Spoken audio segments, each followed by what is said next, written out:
E aí, gente, bem-vindos ao TDC Connections. Como eu falei, né, meu nome é Ramon Victor, eu sou UX UI Designer do projeto Sim Samsung aqui da UFPE. E só para contextualizar um pouco mais, né, a gente está na trilha da acessibilidade e eu estou apresentando aqui o tema de interface de aplicativos móveis de mensageria para idosos. Mas antes eu queria falar um pouco mais sobre o que me motivou a fazer essa palestra, né? Para começar, eu estava. Isso daqui se iniciou por causa da minha especialização, e aí, devido a um artigo que eu estava fazendo para a minha especialização, no formato de short paper, né? É, eu comecei a desenvolver esse artigo partindo de um estudo exploratório aí, né, sobre as dificuldades relacionadas ao processo de envelhecimento e da familiaridade que os idosos têm com tecnologias e apps de mensageria, né? Meio que foi bem complicado, assim, focar tanto em apps de mensageria, já que a maioria dos artigos e conteúdo que eu estudei, eles se tratavam mais de um âmbito mais geral, né? Mas eu tentei focar o máximo possível. E aí, né, eu vou estar aqui apresentando as boas práticas para lidar com esse público e tudo mais. E levando em consideração também que ainda é um artigo em construção, né? Meio que eu já entreguei, estou apresentando aqui, mas eu quero levar ele mais para frente e talvez trabalhar um pouco mais nele. E aí trazer ele de uma forma mais robusta. E outra coisa que eu queria também falar é agradecer, né, aí ao pessoal da minha faculdade também, principalmente ao Davi, que me ajudou bastante para poder participar dessa palestra, ele que me incentivou a submeter o artigo. E mandar um beijo aí pro Pipipipopopó, que é um grupo da gente da faculdade, e também a galera do trabalho, né, de lá do projeto em Samsung, que me apoiou bastante para estar aqui hoje. E vamos lá começar. O primeiro tópico que eu queria trazer com vocês é sobre o uso da internet. No caso, aqui, né, a gente vai discutir um pouco sobre o uso da internet no Brasil e no mundo aí, né, para entender um pouco mais sobre isso. É, o primeiro dado que eu queria trazer aqui é que, num estudo feito pelo IBGE, né, em 2018, é, voltado para entender a finalidade do uso da internet no Brasil, foi notado que 95,7% das pessoas com mais de 10 anos usavam a internet para envio e recebimento de mensagens, né, seja imagem, é, áudio, texto, através de aplicativos. E aí, esse primeiro lugar, né, se manteve em diferentes cenários, tanto na região urbana quanto na rural. E aí, logo depois, tem o uso da internet para uso de conversação por videochamada ou por voz. Que aí, né, trazendo assim uma reflexão sobre essas funcionalidades, né, de envio e recebimento de mensagem e conversação por videochamada ou por voz. A gente tem aí os principais aplicativos do mercado, né, de mensageria, o Telegram, o WhatsApp, o Facebook Messenger, que eles meio que já têm essas duas funcionalidades. Então, se traz a reflexão aí se de repente o uso da internet para essas finalidades não foi através desses aplicativos, né? E aí outro estudo feito pelo IBGE por volta de 2017 notou que 31,1% das pessoas com mais de 60 anos de idade usavam a internet, né? Então, daquele meio ali, 31,1% já usando a internet. E 73% das pessoas com mais de 65 anos de idade estavam conectadas em 2019. E aí é outro estudo feito pela Pew Research Institute. Ah, e já no contexto mais atual, né, devido à situação da pandemia do Covid, é um, assim, é uma coisa que a gente ainda está enfrentando, né, e que é bem pesado, assim, para todo mundo, mas o Covid meio que gerou um aumento significativo no uso da internet, é, porque, porque a gente meio que precisou dela, né, para tá conectado, à distância, já que a gente não pode ficar partilhando mais daquela, daquela vida antiga que a gente tinha de estar se abraçando e tudo mais, né? Estar conversando, ficar olho no olho. Então, você tem seu amigo, você não pode estar vendo ele todo dia mais.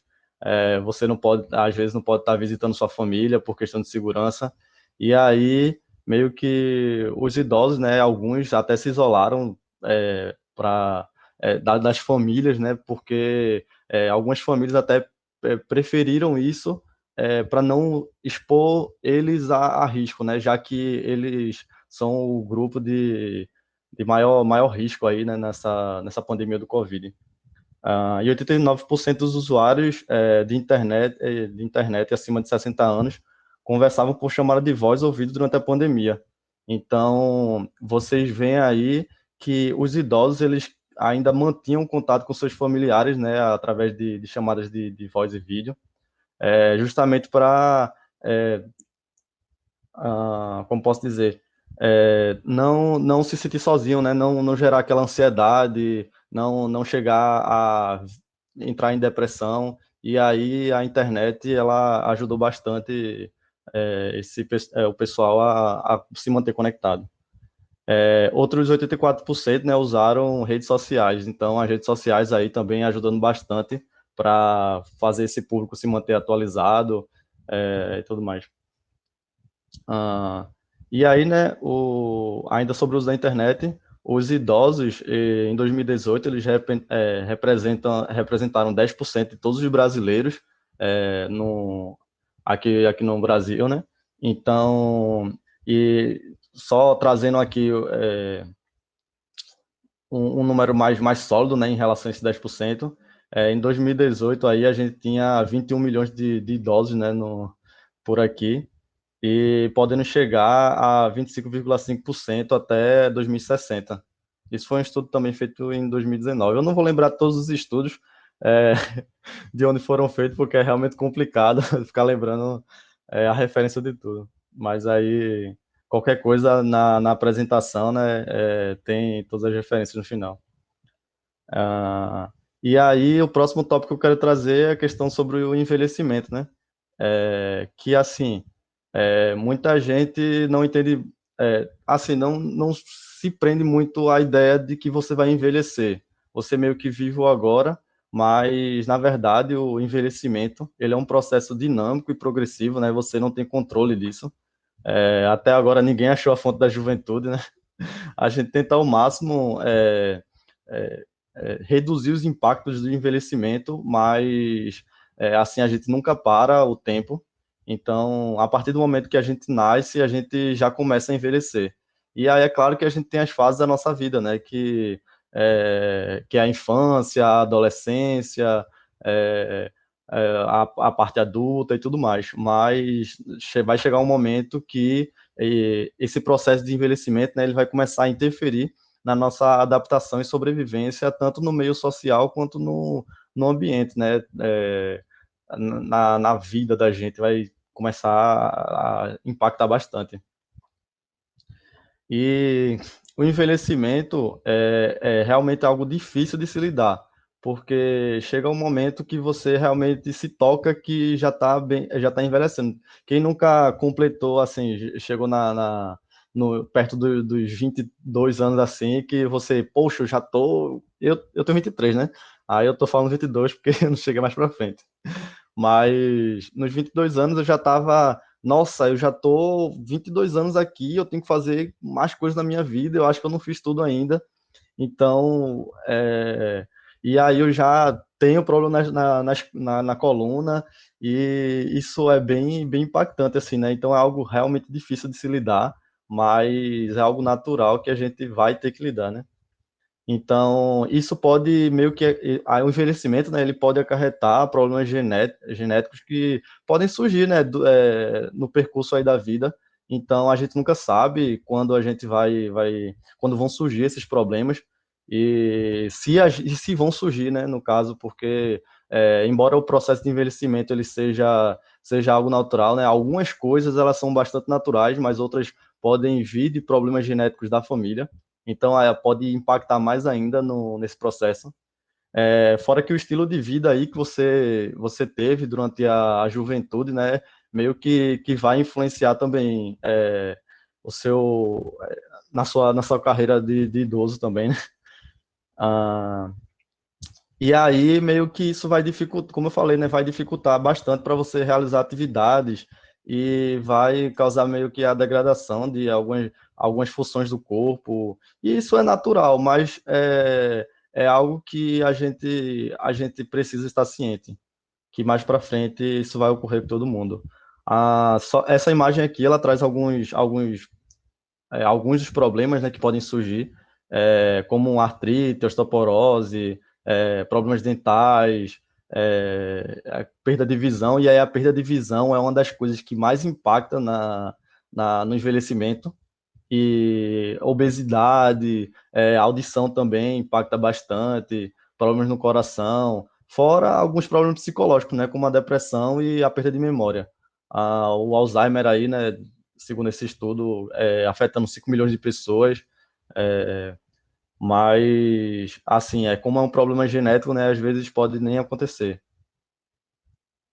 E eu botei essa imagem aqui só para impactar, para você, eita, deu errado aqui o slide, mas foi mais para impactar, de repente, pei, você tem uma perda da visão aí, né, e você fica, caramba, o que está acontecendo? É bem isso que você pode sentir, né, ou assim, só um pouco, né, vou dizer 0,01% do que você vai sentir quando ficar mais velho, mas encare como isso um processo natural também, né, você vai ter apoio aí de diversas tecnologias que a gente inventou nesse tempo todo para cá. Ainda sobre o envelhecimento, né? Uma das coisas que mais atrapalha no para o idoso ele conseguir aprender alguma coisa é a ideia de que ele é o idoso coitadinho e a pressão psicológica que as pessoas colocam sobre ele, além do próprio contexto da sociedade, né? No caso, o idoso ele precisa ele precisa estar se atualizando e chega um determinado tempo, determinada parte da sua vida que você meio que começa a ter dificuldade para aprender. Seus neurônios eles não conseguem mais fazer aquela quantidade de sinapses que você fazia antes, eles não conseguem mais criar coisas novas e tudo mais. E aí eu trouxe essa frase aqui do Ricardo Timóteo, que ele diz que do professor Ricardo Timóteo, no caso, né, que ele diz que uma das maiores dificuldades é a ansiedade de aprender rápido. O mais importante é acreditar que é capaz de aprender. E aí você tem o idoso tem que ter a confiança de que consegue aquilo. E é meio complicado no meio de tantas coisas conturbadas que ele está vivendo, né? Então, o adeus ao idoso coitadinho e mais o yes, you can. Você consegue. Ah, e no caso aí a tecnologia, né, é uma forma de fazer com que o idoso ele se mantenha presente na sociedade. É uma forma de fazer com que ele tenha uma vida mais digna e que ele consiga realizar algumas das tarefas que já começaram a ficar complicadas para ele, né? Então a tecnologia ela serve para isso, ela serve para ajudar a gente é, com atividades que possam ser difíceis. No caso, eu não preciso mais ir no banco e fazer uma transação, né? Eu tenho o meu aplicativo, eu recebo as mensagens do meu banco pelo WhatsApp, então a tecnologia ajuda bastante em relação a isso. E aí o que eu estou trazendo, né, nesse GIF é uma cena de Modern Family, que eu queria trazer como referência aqui, que é genial, porque é, o, o Jay, né, no caso, o mais velho aí, ele está tentando aprender a usar o double click, né? E na mente dele, ele está fazendo o double click certo. No caso, é aquele clique rápido que você tem que fazer, mas ele faz com uma velocidade muito mais baixa do que a operação precisa. Então, ele realmente não entende, ele fica fazendo, ele tenta, tanto é que no episódio ele vai tentando várias e várias vezes, e ele passa mais para frente em outros episódios, e meio que isso choca bastante ele. Então, por que eu não estou aprendendo aquilo? Por que eu não consigo? Se eu estou fazendo o que está pedindo, entendeu? Então, assim, para uma mente jovem, né, isso meio que também não faz sentido. É uma coisa tão óbvia, é só clicar 2 vezes rápido. Por que ele não consegue clicar 2 vezes rápido? Então, a nossa conexão, né, a nossa comunicação precisa tá harmônica aí para conseguir fazer essa passagem de conhecimento para os idosos também, né, já que a gente tem que inserir ele nas novas tecnologias, né, dar esse auxílio. E aí, 17,3% dos idosos apresentam essas dificuldades funcionais para atividades básicas diárias. Então, a gente tem aí no mercado, ir no banco e tudo mais.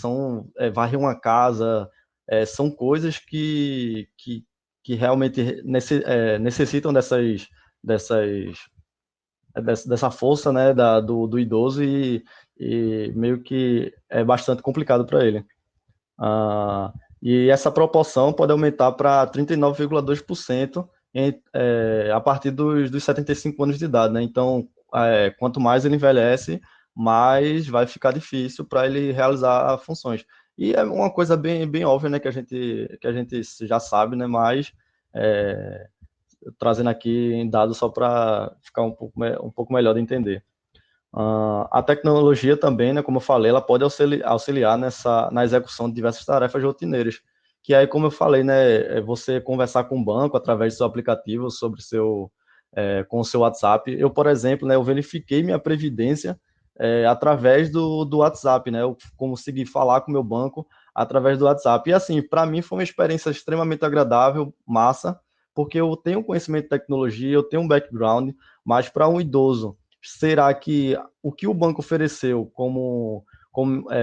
na plataforma de mensagem lá foi legal, foi uma experiência agradável para ele? Ele conseguiu entender que quando ele precisava mandar alguma coisa, ele ia mandar a coisa certa, ele chegou até o fim. Então, são perguntas que a gente faz aí, né, no desenvolvimento dessas interfaces. E aí, uma das boas práticas, uma das linhas de pensamento que a gente tem, né, em relação a isso é a questão da usabilidade e acessibilidade.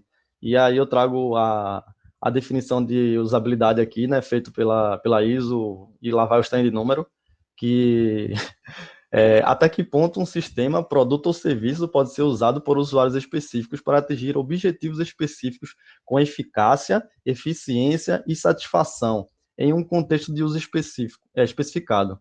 Então, note aí nessa eficácia, eficiência e satisfação, porque se a usabilidade é um requisito para você desenvolver um sistema, então, ou um produto no caso, né, ou serviço, porque um idoso ele não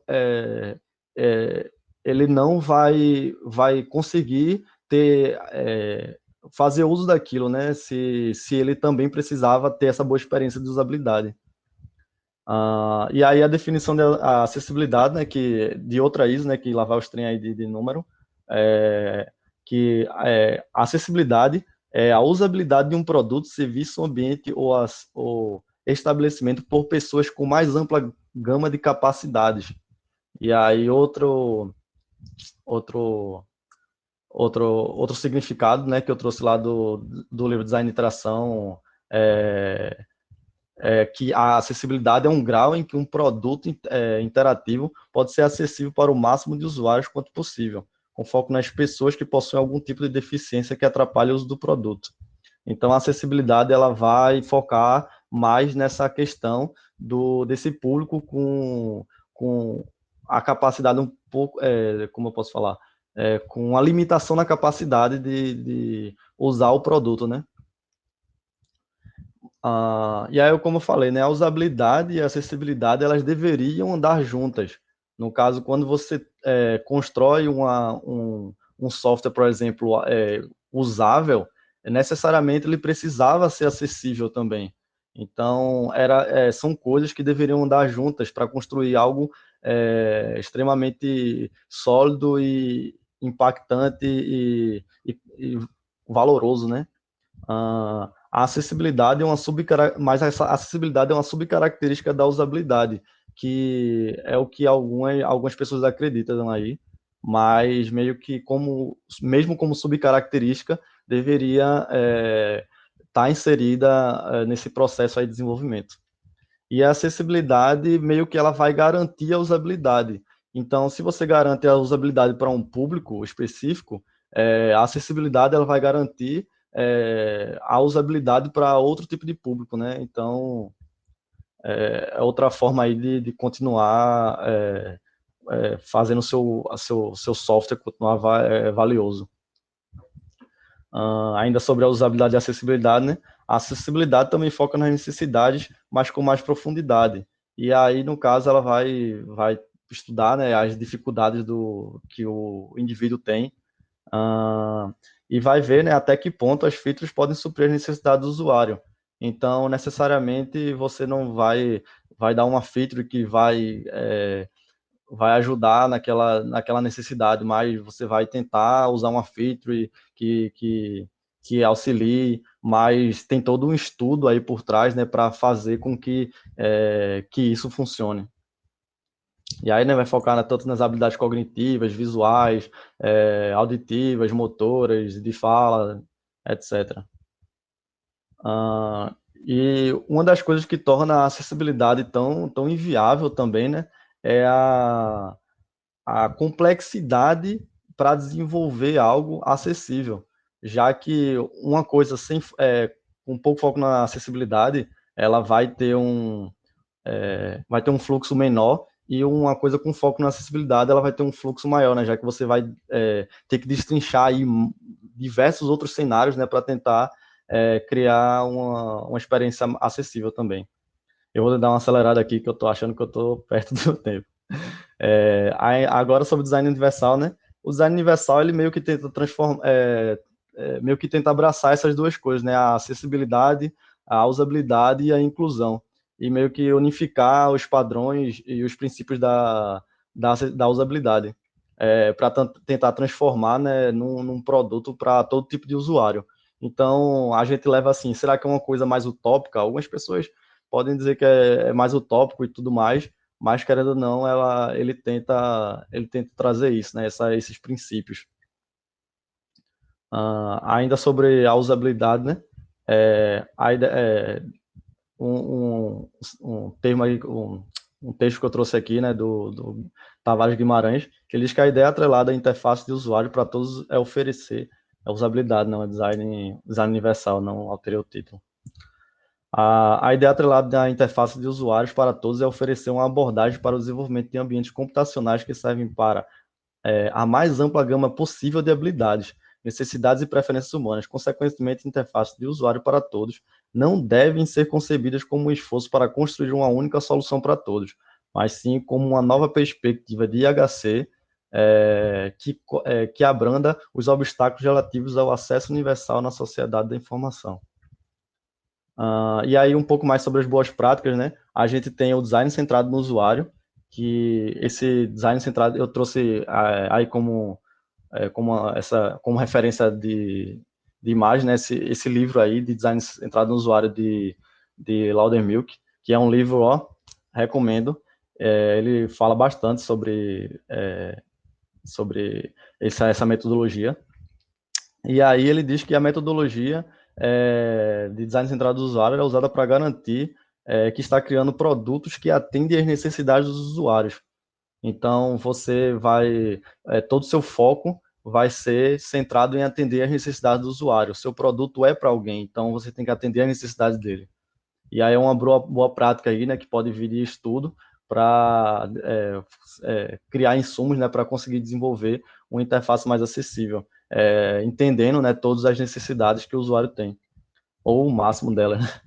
Os usuários sabem, os usuários não sabem, na verdade, perdão aí que faltou não sabem, a maioria das vezes, o que querem.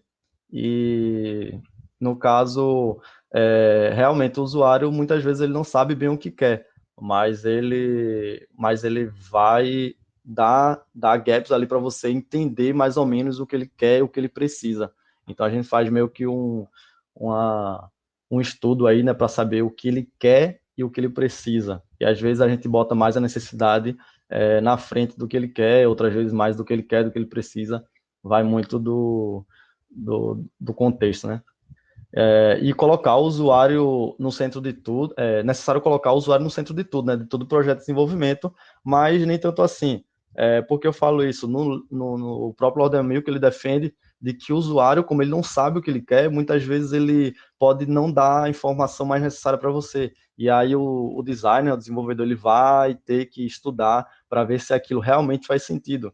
E aí muitas pessoas acham assim, que você estudar estudar o usuário, né, é você pegar o que ele quer e colocar no produto, mas não, vamos fazer um filtro se isso realmente é necessário, né? E aí no público idoso talvez isso seja um pouco mais complexo também, porque o público idoso tem com suas dificuldades, né, pode ser mais difícil ele dar esses insights aí. E ele estuda as necessidades dos usuários em busca de informações mais pertinentes. E aí a parte aqui de teste de usabilidade, né, que é outra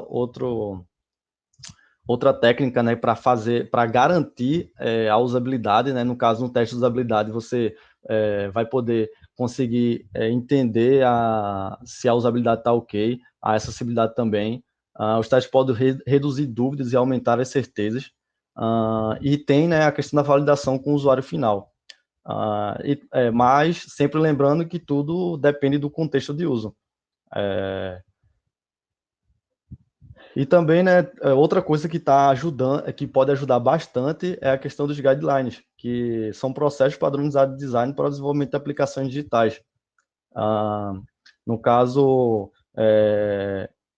há diversas guidelines por aí que podem auxiliar, né, o desenvolvimento de um software. E aí esses processos, eles meio que criam uma consistência mais sólida, né, para que o usuário, em outras aplicações, ele também consiga identificar algumas coisas que ele aprendeu nas aplicações anteriores também. E ele busca garantir uma experiência positiva para o usuário. É aquele negócio, né? É uma questão meio óbvia, né? Vai ter que garantir uma experiência positiva e, se possível, acessível. Alguns guidelines que são mais presentes no mercado, né, são o Material Design, que é do Android, o Human Interface Guidelines, que vem do iOS, a W3C, que é um guia web, né, tem até para acessibilidade também, né, Web Accessibility Initiative, e o Fluent Design System, que é uma iniciativa também da Microsoft. Então, nesses guidelines aí, você vai tanto achar questões de usabilidade, quanto de acessibilidade, desenvolvimento, vai achar consistência para inserir nos seus projetos, e vai auxiliar bastante aí no desenvolvimento. Mas, claro, não se ater extremamente ao que eles oferecem, né? Sempre buscar mais para poder complementar o que eles oferecem. Além dos recursos do próprio sistema operacional ou do aplicativo, que o próprio sistema operacional muitas vezes pode oferecer esses recursos de acessibilidade, né? Como aí eu trouxe na imagem, né, a questão do ponteiro do mouse, que aí você pode até configurar no Windows, né, o tamanho do ponteiro, pode configurar a cor dele, o contraste, e isso pode trazer uma experiência mais acessível. É um outro recurso aí, né, que você pode usar para garantir isso. O app muitas vezes ele se limita aos recursos fornecidos, e é uma coisa que a gente vê muito em